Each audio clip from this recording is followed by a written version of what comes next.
Semana da Consciência Negra.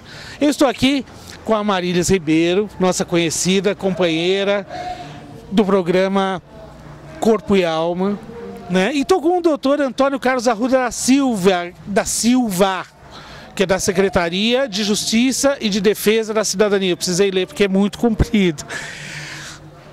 Arruda, no Brasil, como é que você avalia que está o preconceito hoje? Evoluiu para melhor ou ainda continua como há 20 anos atrás, 30 anos atrás?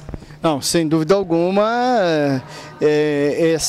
a questão da discriminação, ela vem diminuindo, ela ainda é muito forte, é uma coisa muito resistente, né? Você imagina que o Brasil, um país de pouco mais de 500 anos, né, ficou quase 400 sob o jugo da escravidão, então isso é uma coisa que não se apaga tão rapidamente.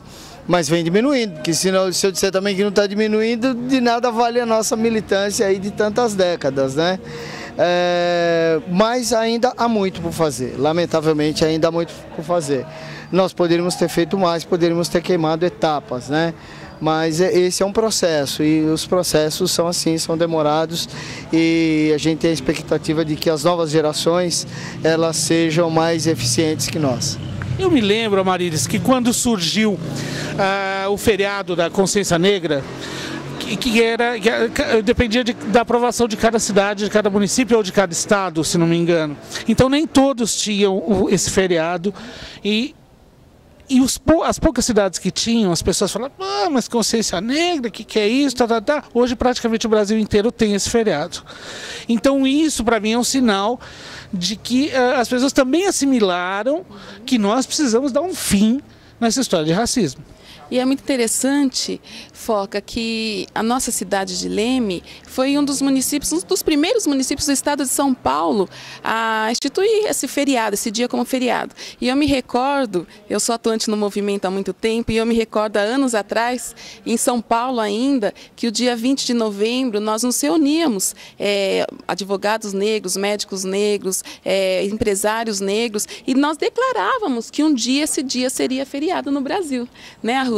E hoje nós vemos isso. Quando começou em Leme, o primeiro feriado em Leme, muitos comerciantes não aceitavam, não entendiam, e hoje a gente vê a repercussão disso, porque a gente vê irmanado, brancos e negros, pensando, refletindo, questionando e mais do que tudo, buscando a aplicação de políticas públicas. Porque se não tiver aplicação, não vai ter avanço.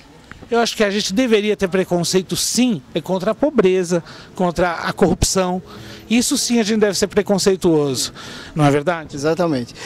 Então, essas ações todas, quando elas são ações de inclusão, elas servem para combater esse tipo de ação que é maléfica, porque ela é feita, a corrupção, a exclusão, ela é feita única e exclusivamente no interesse de poucos. Então, a militância do movimento negro, o 20 de novembro, que é emblemático porque é de Zumbi dos Palmares, né? Quer dizer, a data máxima de Zumbi. Zumbi nunca foi escravo. Zumbi não foi escravo um dia na sua vida, ele nasceu em Palmares, ele sempre foi um homem livre, foi um garoto livre, foi sequestrado, mas ele foi criado livre por um pai, tanto que quando ele teve os 17 anos, ele voltou para Palmares com a compreensão, porque aí ele já tinha visto o mundo, de um outro mundo, né? E aí ele consegue ampliar Palmares a ponto de recepcionar todos, né? Ciganos, judeus, indígenas, os brancos que se opunham àquela forma do governo português, né? Então, esses exemplos eles devem ser sempre seguidos. Então, quando você fala assim, olha, a Marilis diz assim, olha, na cidade de Leme, né, hoje houve uma resistência, mas hoje já tem um pouco mais de compreensão. é preciso ampliar isso, é preciso ampliar os espaços da comunidade negra, não é excluir ninguém, é ampliar, crescer, a cidade cresce, abre oportunidades para todos, entendeu? Então isso é fundamental, é importante que as mulheres participem mais, que as mulheres negras participem mais. Eu vi essa plateia aí, né, uma porção de mulheres negras, e eu percebi, são as pessoas que assim, tem a menor representação na cidade. Sim. Quando é que nós vamos mudar isso, né? Quer dizer, então, o que a gente está esperando é que Leme seja também, mais uma vez, o exemplo, pelo menos regional, né? Avance, coloca uma mulher, né, à frente não, se não como titular, mas que forme uma parceria, que as negras apareçam nessa cidade que é tão mista, é tão mesclada, é tão importante, né? Quer dizer, então, quando a gente fala de exclusão, né, a gente trabalha com essa coisa assim dos conservadores, e quando a gente fala de inclusão, a gente fala do acesso de todos. Falando em inclusão, bom, vocês sabem que eu sou casado com uma mulher negra. Nós temos uma discussão dentro de casa que é a seguinte: eu sou a favor das cotas, ela é contra. Qual é a posição de vocês? Por que eu sou a favor? Eu vou explicar. Porque eu acho, não o índio, porque o índio ele não foi escravizado, ele foi deixado de lado, mas o negro, eu acho que o país deve muito ao negro. E eu acho que o negro deve ter visibilidade, eu acho que o negro deve andar de carro zero, eu acho que a gente deve ver negros em casas boas, entendeu? Por isso, é somente por isso, por essa dívida que o país tem. Quero saber a sua opinião. Olha, eu acho que você está em consonância com aquilo que o mundo entende, porque hoje, através do Tratado de Durban, foi considerado, né, Arruda, a escravidão, o tráfico dos negros como um crime contra a humanidade. Se foi um crime contra a humanidade, merece uma reparação, e é bem como você realmente cita. Porque você imagine uma pessoa dentro do seu contexto familiar, com um idioma, com uma história, com uma referência, de repente ser tirado daquele núcleo de uma forma violenta e ser trazido para uma outra situação, onde se perde identidade, se perde história, se perde língua, se perde uma série de coisas. E para resgatar isso? E que maneira reparar isso que aconteceu? Porque na abolição não havia um plano de emprego para quem fosse. Eles largaram todo mundo à deriva. Não é? Exatamente, foi realmente aberto, e você fiquem aí, se virem, né? Então é bem o que você falou, o seu dizer é de grande propriedade. Realmente as cotas são um instrumento necessário, ao meu ver, para a reparação, para igualar a sociedade. Vai chegar um momento que não vai ter a necessidade de cotas, porque vai acontecer o que você disse.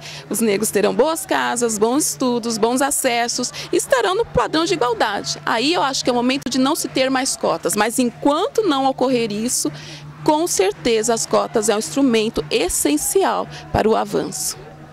Então, antes eu conversava com a Marilis e a gente tem uma visão muito interessante sobre isso.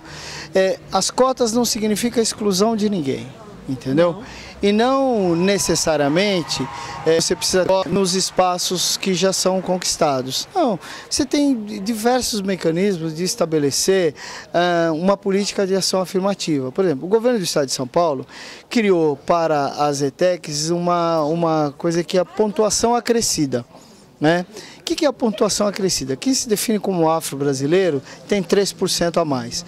Quando ele também se ele comprova que ele fez o ensino médio na escola pública, aí ele tem mais um percentual. Ora, a população negra do estado de São Paulo é de 35%, segundo o IBGE de 2000. Os resultados que eu levantei agora no Centro Paula Souza é de que 30% das vagas nas escolas técnicas do Centro Paula Souza, hoje já são de pessoas que se definem como afro-brasileiros, entendeu? Ou seja, não excluiu ninguém, não fez nada especial, mas criou uma ação afirmativa que não é cota com percentual para cortar gente, entendeu? Pelo contrário. Cota para incluir. É uma cota para incluir. Porque o país ele só vai ser completo quando as pessoas estiverem completas, né? Quer dizer, vai ser muito legal o dia que a gente não tiver nem cota e nem a necessidade de ter um serviço de assistência social, entendeu? Porque todas as pessoas estão resolvidas. Então é isso, né? Quer dizer, nós precisamos parar de ver o atendimento à população carente, à população em situação de vulnerabilidade, como um favor. Não é um favor, é uma obrigação e mais do que uma obrigação, é um ato de inteligência, um ato de inclusão. Quanto mais pessoas puderem entrar nos estabelecimentos comerciais e comprar, é melhor para o dono do negócio, tá certo? Seja ele branco, negro ou oriental. É só isso, né? É só isso. As pessoas precisam ter essa percepção.